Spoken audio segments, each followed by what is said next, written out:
tá lá, vai dormir.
Os senadores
Estamos no ar com Bom Dia Cultura. Hoje, terça-feira, dia 5 de outubro, é o Dia Mundial do Professor, Dia Mundial. Aqui no Brasil comemora-se o Dia do Professor do dia 15, Dia do Massagista, Dia Mundial da Habitação e dia também do Boia Fria. Bom dia, Paulo Ferreira. Bom dia, Marconi Lima, bom dia, Uberaba, bom dia, Brasil, bom dia, planeta. Rapaz, um dia para ficar na história, né? Aliás, um dia depois do dia que vai ficar na história, como você disse, mais cedo um pouquinho. Vamos lá.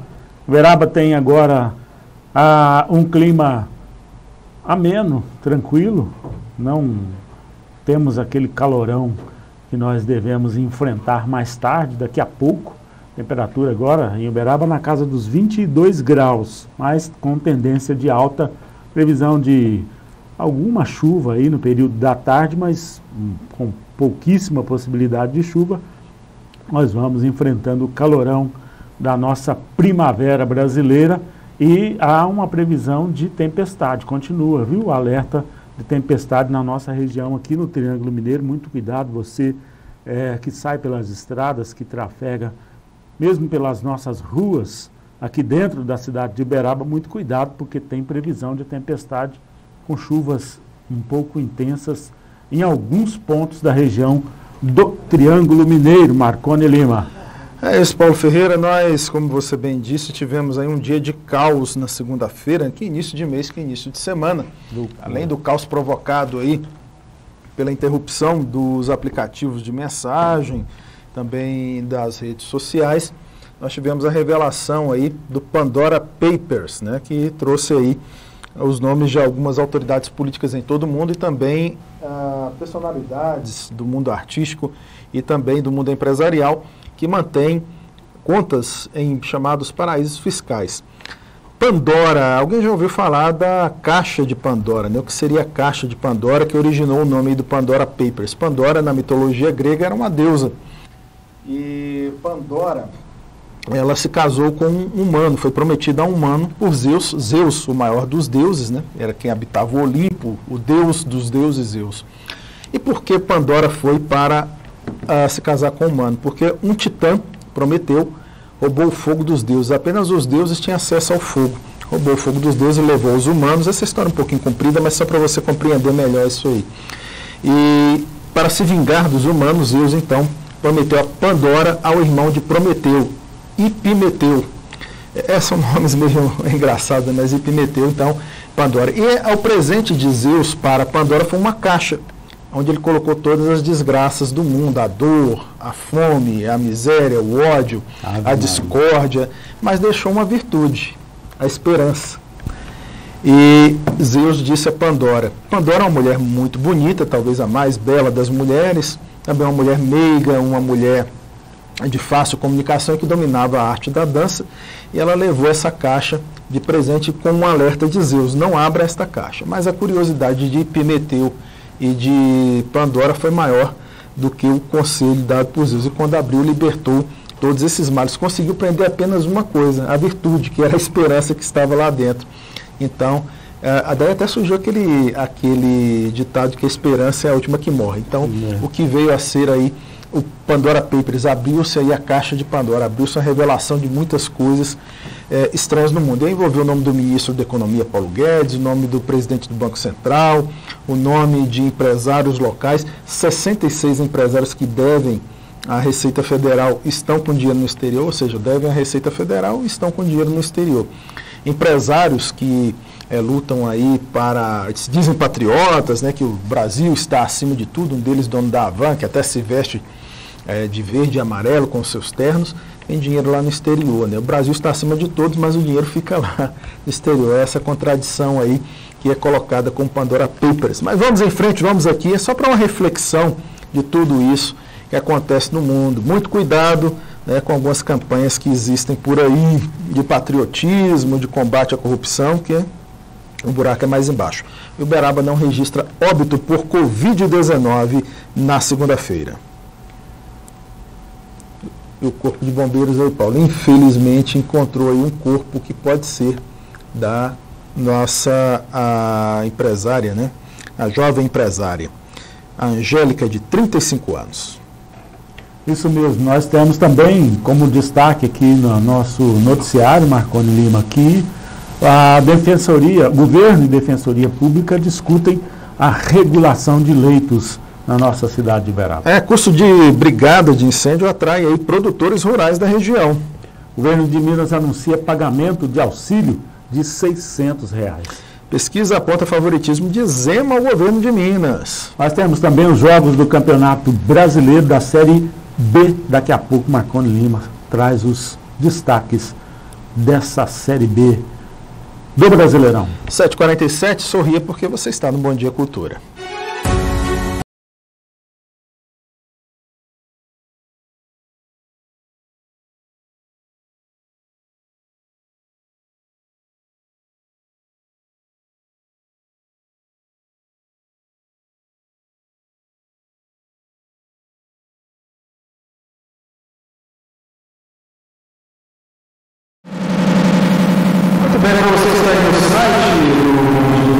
Bom Dia Cultura, perdão, da Rádio Cultura, uberaba.com.br. Estamos com imagens da nossa câmera Tempo. Uberaba que registrou 11 casos de Covid-19 na segunda-feira, dia 4, e não houve óbitos. Informações são do boletim de monitoramento da doença divulgado pela Prefeitura de Uberaba. São 31 leitos de UTI ocupados e 21 de enfermaria. Uberaba registrou, Uberaba registra 31 leitos, exatamente. Desde o início da pandemia foram registrados 42.229 casos, com 1.325 óbitos no município em função da Covid. E o Corpo de Bombeiros encontrou nesta segunda-feira, ali por volta de meio-dia, o corpo que pode ser da empresária Angélica Silva Lima, de 35 anos. O corpo foi reconhecido pelos familiares no Instituto Médico Legal e aguarda a liberação. Ela desapareceu após ser arrastada para o interior do Córrego dos Carneiros durante um temporal na noite da sexta-feira. O trabalho de busca por Angélica no córrego foi retomado nessa segunda-feira pela manhã com 11 militares, após ser intensificado no fim de semana com apoio de mergulhadores e uma retroescavadeira. A máquina foi usada para a retirada de materiais que foram arrastados pela correnteza e, de acordo com os bombeiros, o corpo foi encontrado na margem do rio, a mais de 20 quilômetros de Uberaba. A perícia esteve no local e confirmou a identidade da vítima. O corpo chegou ao Instituto Médico Legal por volta das 4 horas da tarde dessa segunda-feira.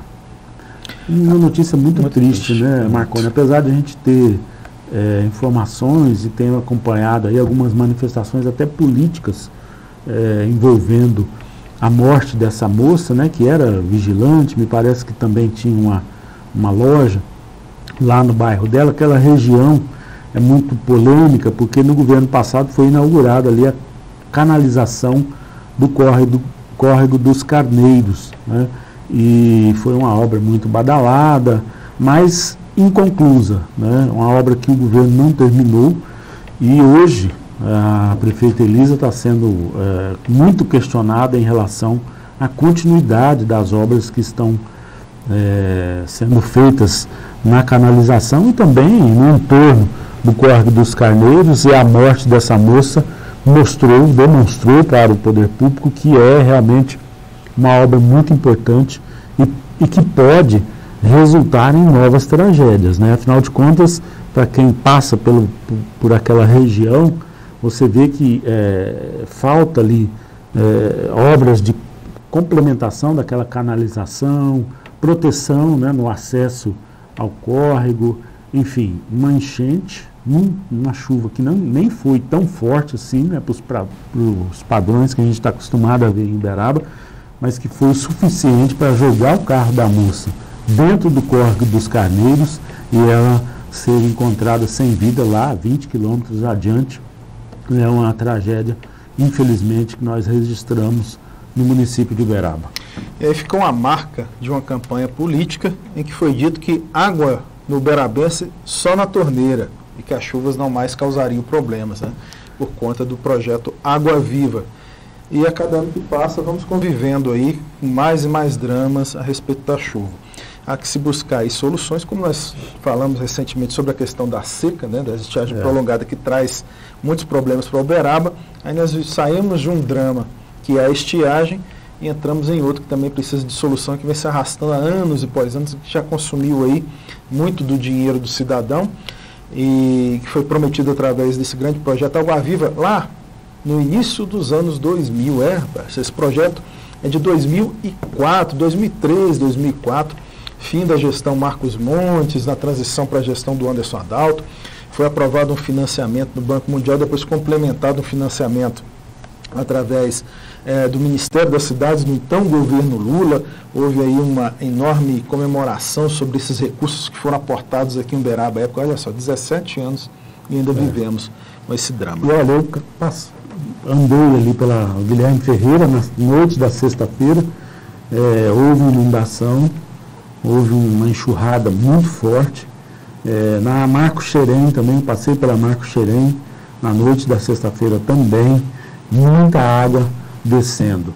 O que a gente percebe é que Uberaba tem uma situação que fica cada vez mais crítica, porque os bairros novos, todos pavimentados, né, a cidade, o centro da cidade está num vale, então a água desce muito rapidamente para o centro da cidade, Guilherme Ferreira, Leopoldino, e agora algumas ruas nos bairros, né, que tem esses vales também localizados em alguns bairros, sofrem com muita intensidade em razão das águas da chuva, exatamente por isso, né?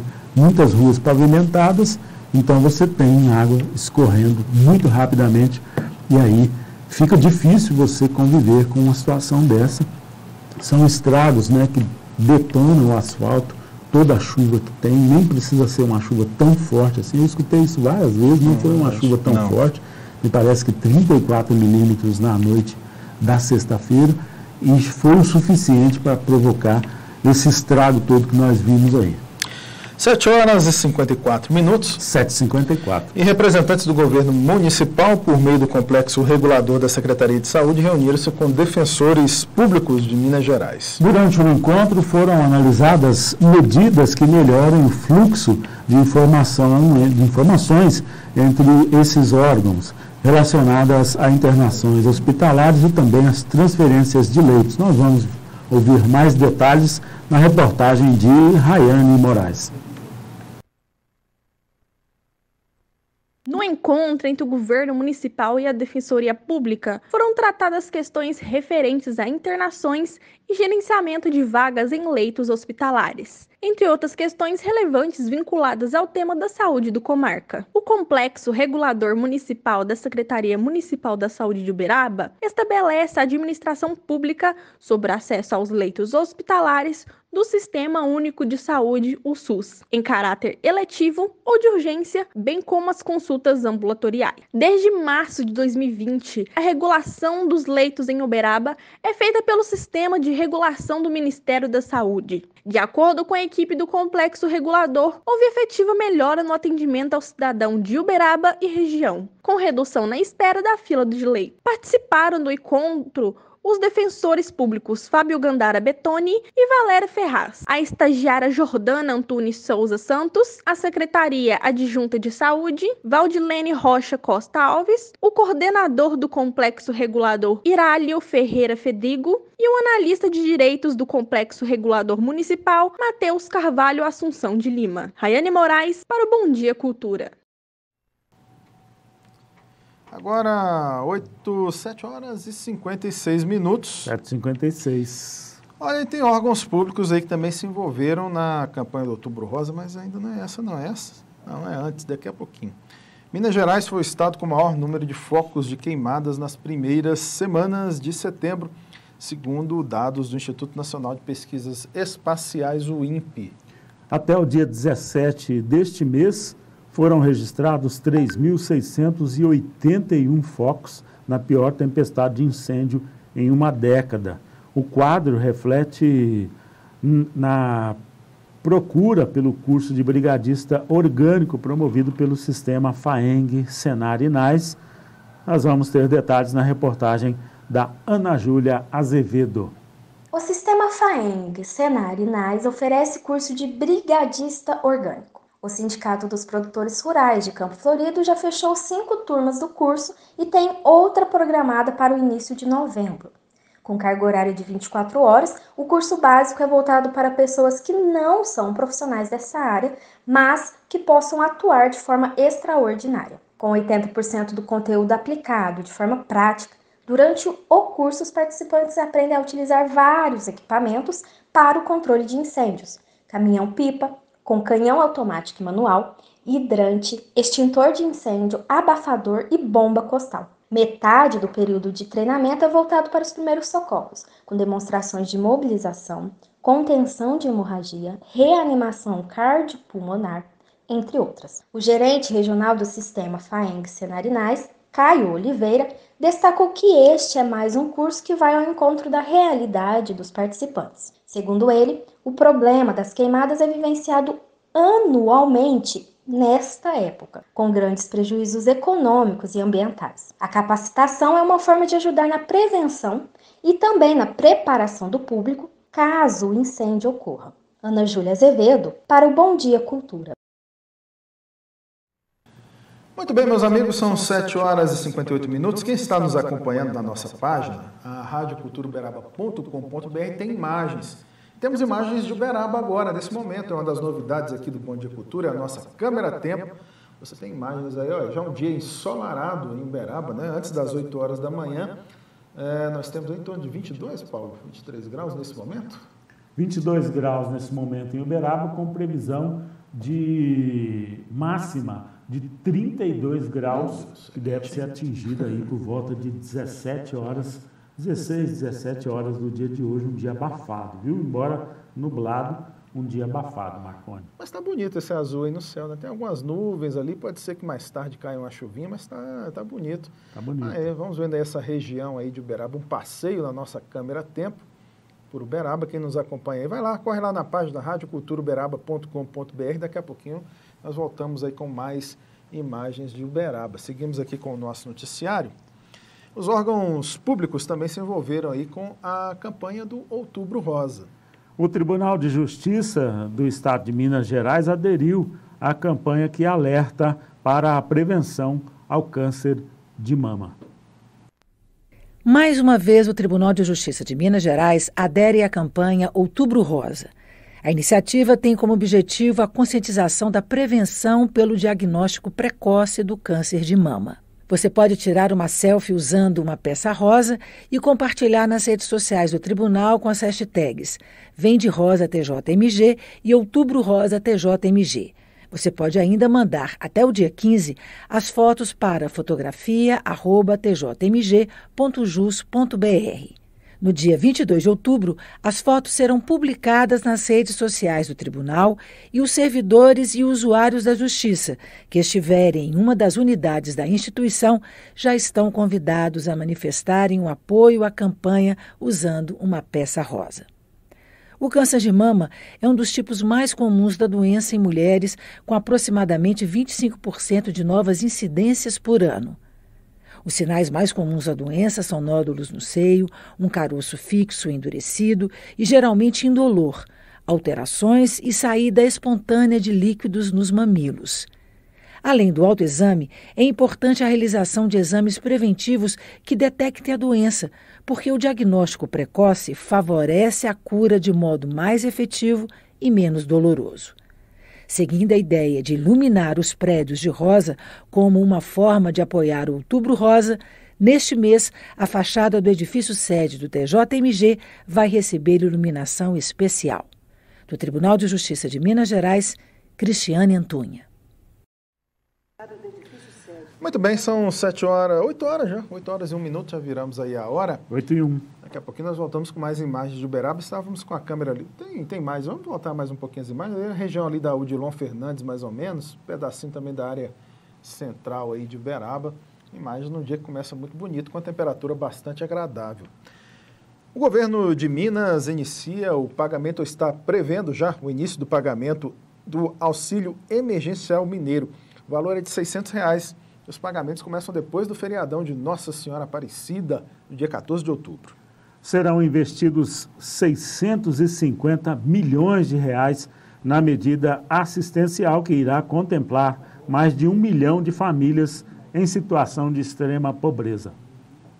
O governo de Minas inicia no próximo dia 14 de outubro o pagamento do auxílio emergencial mineiro de R$ 600 por família em situação de extrema pobreza no estado. O recurso, destinado a pouco mais de 1 milhão de famílias, será repassado em parcela única e contempla os cidadãos mineiros com renda per capita de até R$ 89,00, conforme base de dados do CadÚnico, Cadastro Único para Programas Sociais. O anúncio foi feito pelo governador Romeu Zema durante coletiva à imprensa em Belo Horizonte. Ao todo, vão ser investidos 650 milhões de reais no custeio da medida assistencial de enfrentamento às consequências econômicas e sociais da pandemia da Covid-19. Romeu Zema destacou a importância do auxílio neste momento em que as famílias vulneráveis enfrentam mais dificuldades devido à pandemia. Nós estamos aqui hoje num dia de celebração, devido a estarmos anunciando talvez aquele que seja o maior benefício já pago em toda a história do Estado, mais de 600 milhões de reais. Todos sabemos como essa pandemia afetou diversos setores produtivos, gerando uma perda de renda, quando não uma perda total de renda, tratando-se de desemprego. E desde o início da pandemia tem sido uma grande preocupação nossa adotarmos medidas paliativas. Nós adotamos o Bolsa Merenda, vale salientar, foi pago para 335 mil famílias. Tivemos no último trimestre do ano, outubro, novembro e dezembro, Renda Minas, que foi um valor expressivo, 300 milhões de reais, que atendeu 900 mil famílias, mais de 2,5 milhões de mineiros.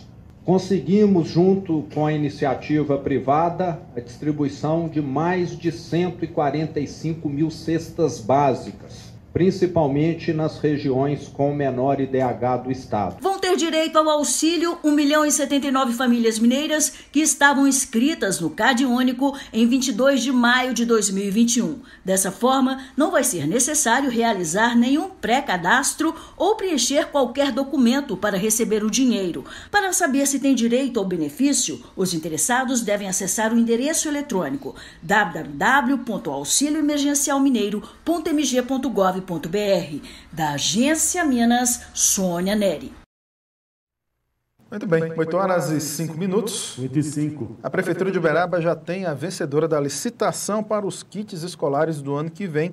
A empresa Nova Coroa Comércio de Materiais, é lá do Rio de Janeiro, deve ser responsável aí pelo fornecimento dos materiais para os alunos da rede municipal. A fase atual é de análise dos itens para a conferência, se os produtos oferecidos estão dentro das especificações do edital licitatório.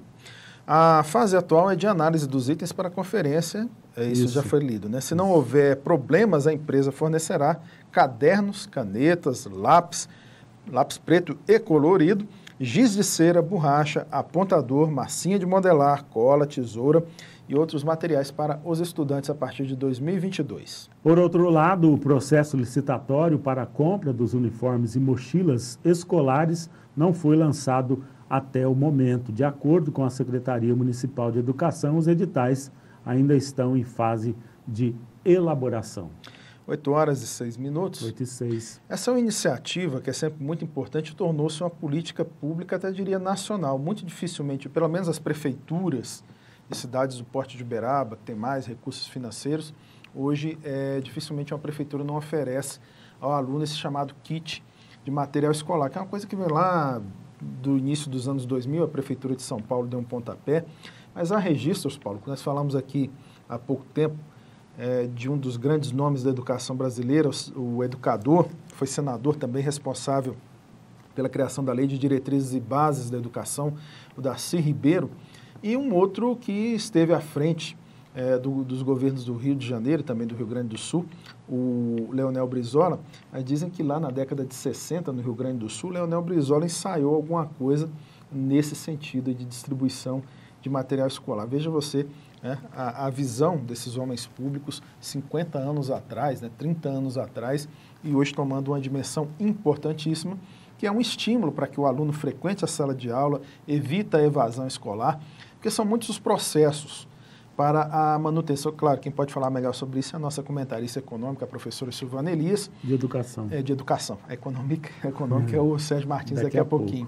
Mas a professora Silvana Elias tem maior propriedade para falar, mas são uma série de ações que são necessárias para a manutenção do aluno em sala de aula. Claro, além do conteúdo didático ser atrativo, tem a questão da merenda escolar, que muitos desses alunos que frequentam a escola têm a sua principal alimentação na escola, quando não a única, e a questão do material escolar, do fardamento, que também é importante para que o aluno frequente a sala de aula. Então é uma política pública importante em todo o Brasil, e ainda bem que a Prefeitura de Uberaba tem essa sensibilidade e mantém essa política pública. A verdade é uma só, né, Marconi? O Brizola tinha essa visão de uma escola que ajudasse o país, né, as famílias, de uma maneira bem generalizada, né, a enfrentarem as dificuldades econômico-financeiras, né? Portanto, ele criou no Rio de Janeiro os CIEPs, né? Que são aqueles centros integrados de educação que eram praticamente uma extensão do lar daquelas crianças e que tinham um apoio para as famílias, né? Então, é uma política educacional muito combinada, eu diria assim, com a importância de você dar esse suporte também econômico às famílias, né? As famílias, o pai e a mãe saem para trabalhar, fica o dia inteiro fora de casa, então nada mais interessante que você ter, pelo menos em alguns pontos, escolas que tenham atividades em tempo integral. Então, além de você ter o ensino formal, né, a educação formal, você ter também esporte, dança, né, cultura, claro. Tudo isso num centro só, numa instituição só. Então, essa filosofia, né, de gerar uma escola mais completa, né, que pudesse dar apoio à família, até mesmo do ponto de vista econômico, é uma coisa que a gente já tem espalhado aí pelo mundo todo há décadas, né, e o Brasil patina. Infelizmente, não temos educação de tempo integral como seria, aliás, salutar para o nosso país, né, um país em desenvolvimento, cujos pais precisam trabalhar o dia todo. Eu me lembro, na década de 80, quando eu estava chegando em Uberaba, estava saindo do seminário, e um dos colegas seminaristas que eu encontrei aqui na igreja de São Domingos, no encontro vocacional, era da Austrália, o Hillary, e ele me contou que lá a escola, até a formação do nosso antigo colegial, né, era em tempo integral. Então, as famílias ficavam com os filhos na escola durante o dia todo. Ele tinha a educação formal, ele tinha ali a matemática, a física, o português, né, as ciências, a parte da tarde, esportes, cultura, e só voltava para casa no fim do dia. Então, os pais podiam sair para trabalhar, ficar o dia inteiro na escola lá onde o Hillary morava, esse colega que fez o encontro vocacional aqui em Uberaba comigo, e a gente percebe assim que nos países mais desenvolvidos, a escola é um apoio, um suporte até do ponto de vista econômico. Sem dúvida, é a escola derrubando os canhões e a perversidade. 8h11. 8h11. Vamos a ele, ao nosso comentário econômico, o professor Sérgio Martins. Seja bem-vindo ao novo Bom Dia Cultura. Bom dia, amigos e ouvintes da Rádio Cultura 104.9. Muitas pessoas estão repensando a forma com que se locomovem pela cidade e acabam trocando o carro próprio pelo transporte por aplicativos ou táxi. Em princípio, isso se justifica plenamente por conta do altíssimo preço dos combustíveis e também por levar as pessoas a fazer contas simples, como o consumo maior por litro de combustível rodando na cidade, além de outros itens importantes como o IPVA, o seguro para aqueles que pensam na possibilidade de acidentes ou de perda do veículo e da manutenção constante. Por outro lado, rodar usando aplicativos tem a principal vantagem de ser um meio de transporte que traz comodidade e flexibilidade de horários e deslocamentos para o usuário. Entretanto, ao contrário do que muita gente pensa de que são a opção mais barata, na realidade pode ser apenas aparência, pois os donos dos aplicativos aumentaram consideravelmente os preços das corridas no mês passado, exceto para aquelas corridas de percursos mais curtos em que os preços delas não sofreram aumentos. Essa aparência de preços mais baratos que mencionei anteriormente é porque um dos aplicativos divulgou que estaria aumentando a remuneração dos motoristas, mas, ao contrário, os preços das corridas aumentaram, ou seja, o aumento de preço foi repassado para o consumidor final. Então, fica a pergunta, será que vale mesmo a pena deixar o carro em casa ou vendê-lo e andar de transporte por aplicativo ou de táxi? A resposta estará mais clara a partir do momento em que o usuário passar a pesquisar os preços e compará-los com os custos do veículo próprio. Uma dica é anotar todos os gastos em todos os dias e meses com o item transporte, exclusivamente para o carro próprio, inclusive com o pagamento do IPVA e do seguro e também da manutenção. Somar tudo e dividir por 12 meses. Certamente haverá uma resposta bem segura que norteará a decisão para trocar ou não o seu meio de transporte. Caso a opção seja usar os aplicativos ou mesmo o táxi, a venda do carro próprio pode se tornar um bom investimento no mercado financeiro. Pense nisso. Eu sou Sérgio Martins, economista, para a Rádio Cultura 104.9. Até a próxima. Comentário muito prudente, muito interessante, viu, do nosso professor Sérgio Martins, porque realmente hoje a tendência é que as pessoas aluguem mais automóveis, né, para viagens mais longas e até mesmo para trabalhar como motorista de aplicativo. E algumas pessoas têm encontrado ganho, mesmo sendo o carro alugado. Então, essa dica dele de você fazer um levantamento diário dos custos que você tem utilizando o seu veículo ou o veículo alugado é realmente interessantíssimo. E nós temos uma tendência, Marconi, hoje, que é o carro por assinatura. Aliás, muita coisa, né, hoje em dia é por assinatura. Até o cinema que você tem na sua telinha em casa, né? Você vai lá no streaming, assinatura, R$30, R$9. Aí você tem futebol, você tem novelas, né? Tem de tudo. E o carro não podia ficar fora. Nós temos alguns exemplos, nós vamos trazer aqui nos próximos dias, na nossa coluna Autos e Dicas, o carro por assinatura. Compensa? Vale a pena fazer um teste, como bem indicou o professor Sérgio Martins, que é um economista renomado aqui em Uberaba, tem realmente dicas fantásticas e essa é mais uma delas. Faça um teste, né? Fique ali, se você for optar pela assinatura do carro, nós já temos empresas que fornecem serviço aqui em Uberaba, faça um teste, fique 30 dias com esse carro por assinatura, levante todos os custos, aí você multiplica, faz aquela conta, né? Em 12 meses você daria conta de manter aquilo. E se você tem o carro próprio, a mesma coisa. Faça o teste durante 30 dias com todos os seus gastos e não se esqueça dos impostos. E aí você faz uma comparação bacana e vai ver se vale a pena alugar o carro, assinar ou ter o carro próprio com todos os seus custos e benefícios, né?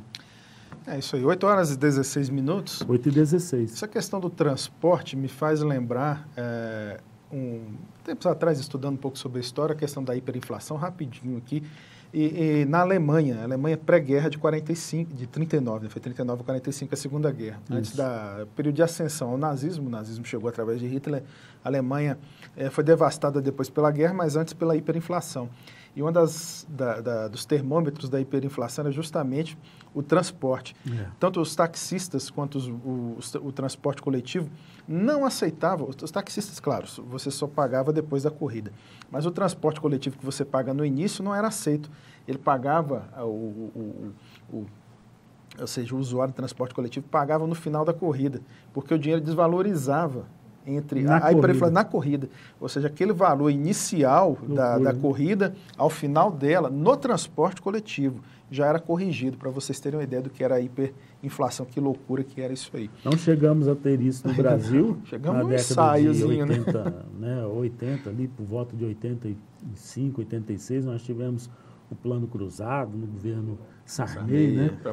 Mas tivemos algo parecido, viu? Chegou bem próximo. No fim do mês, o dinheiro que você recebia no início do mês já não valia mais. Nada. Então as pessoas tinham que correr para o supermercado e esse era um sintoma muito triste daí para a inflação. Nossa Senhora, eu me lembro do meu pai fazendo compras, hoje não tem mais lata de óleo, né? Mas fazia que tinha um cômodo na casa dos meus pais lá na Bahia, ficava empilhado de latas de óleo. Esse era um dos produtos que era armazenado por conta do preço, né, do reajuste. 8h17. 8h17. Vamos de pesquisa eleitoral? Vamos lá. Pesquisa realizada pelo Instituto Datatempo, lá de Contagem, de Belo Horizonte, ligado ao jornal O Tempo, em todas as regiões de Minas, aponta que o governador Romeu Zema do Novo seria reeleito se a eleição fosse hoje. O prefeito de Belo Horizonte, Alexandre Calil, do PSD, seu principal adversário, aparece em segundo lugar na pesquisa estimulada. Quando os nomes dos candidatos são apresentados ao eleitor, Zema alcançou 40,4% das menções, enquanto Calil obteve 19,1%.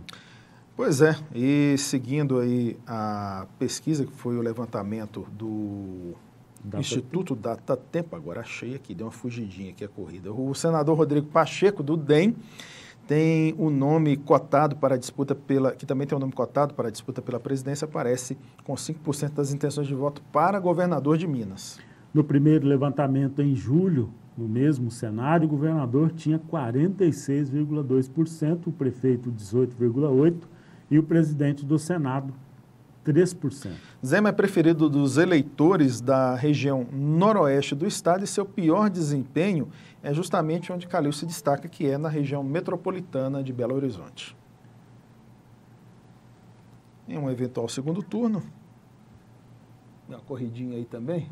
Nós temos um problema no texto aqui. Vamos lá. Em um eventual segundo turno entre Calil e Zema, o atual governador tem vantagem de 15 pontos percentuais.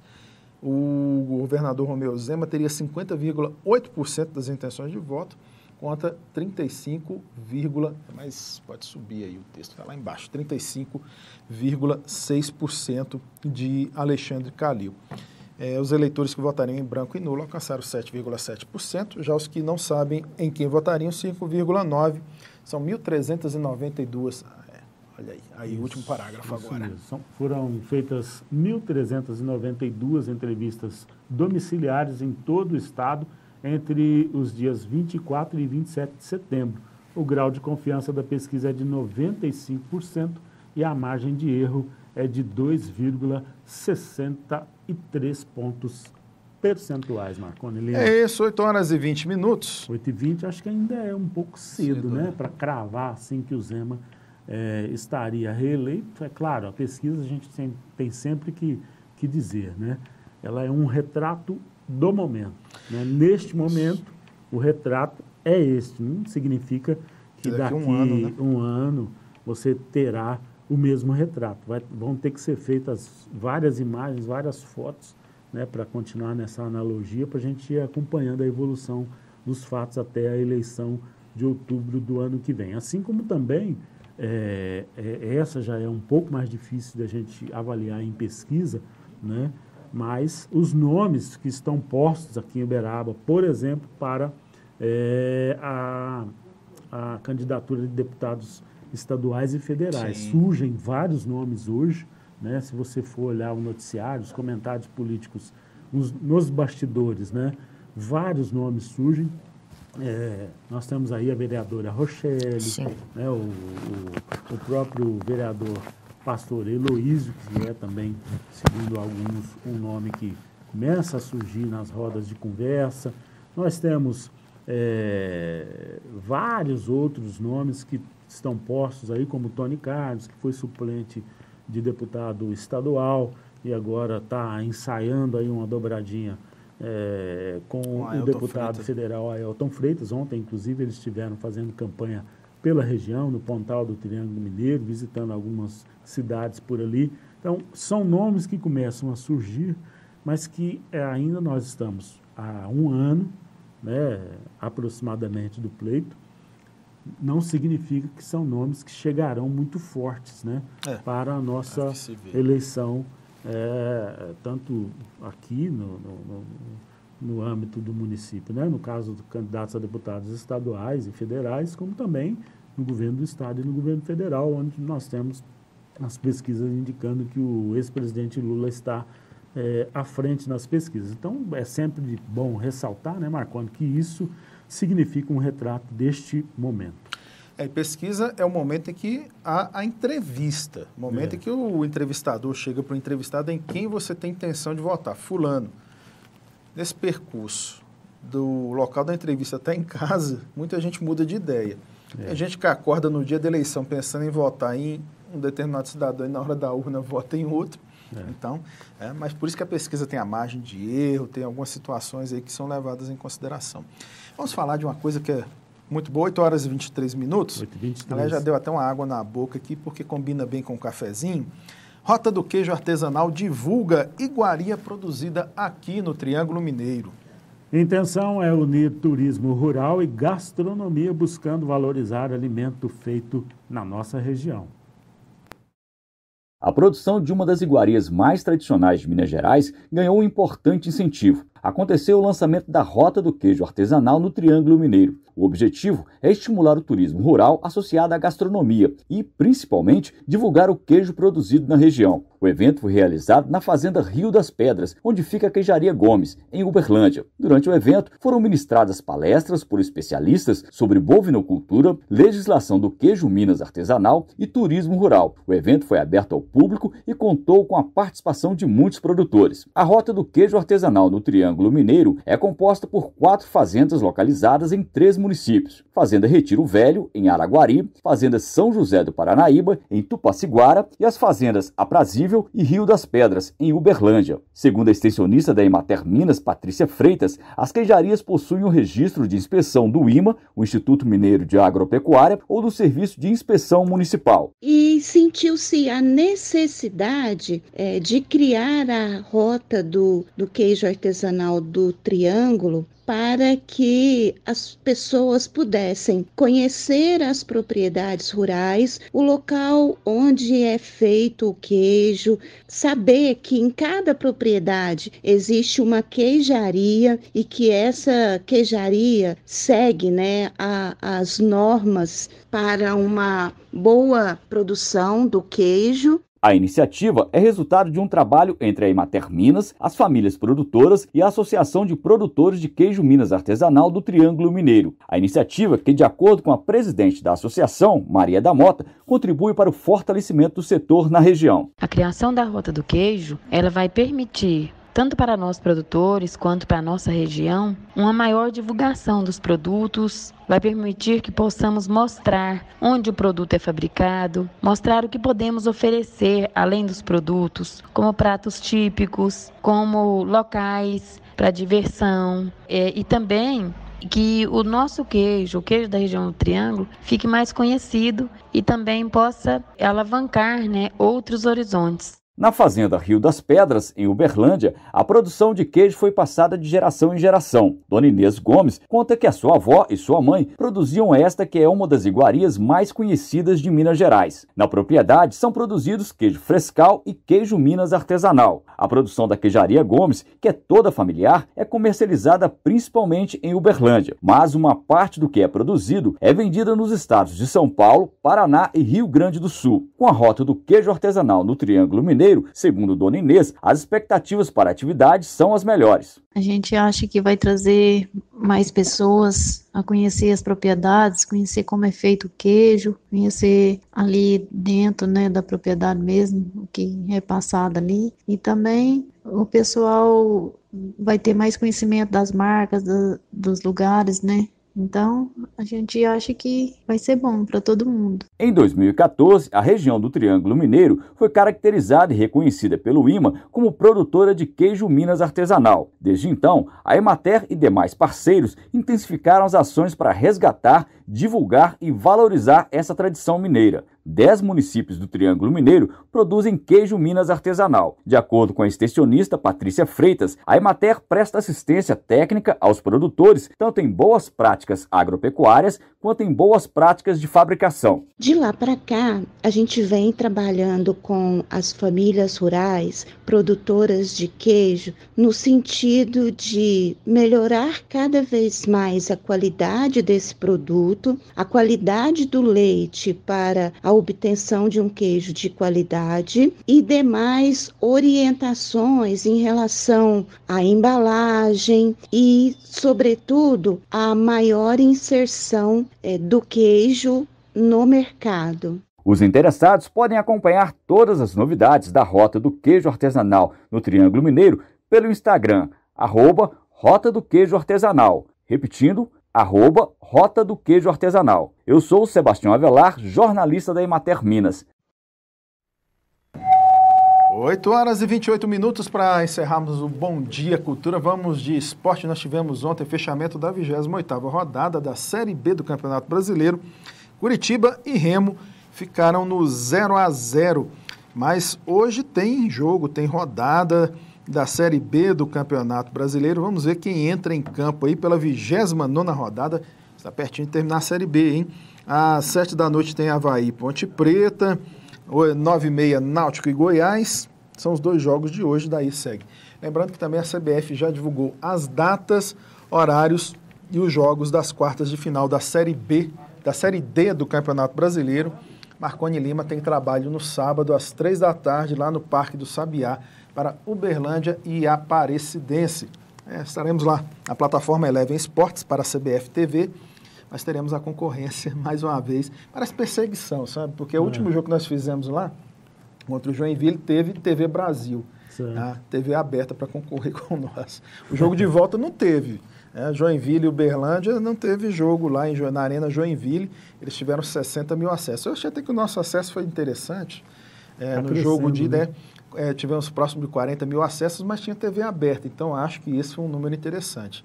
No próximo fim de semana, teremos aí TV Brasil para Uberlândia e Joinville e também na CBF TV através da plataforma Eleven Esportes. Paulo Ferreira, chegamos ao fim. Acabou. Mas valeu, hein? Quem vem?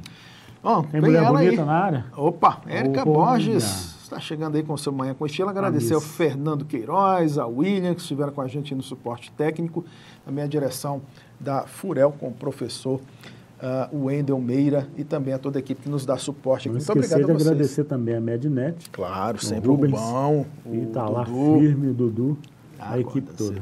Muito obrigado a todos vocês. Estaremos de volta amanhã às 7, mas olha, de hora em hora tem o Cultura News aqui na nossa programação. Temos imagens aí de Uberaba para a gente encerrar. O dia está bonito, tem uma manhã Bom Dia bacana. Cultura, você já sabe, produção e apresentação de Marconi Lima. E Paulo Ferreira. Até amanhã. Volta amanhã.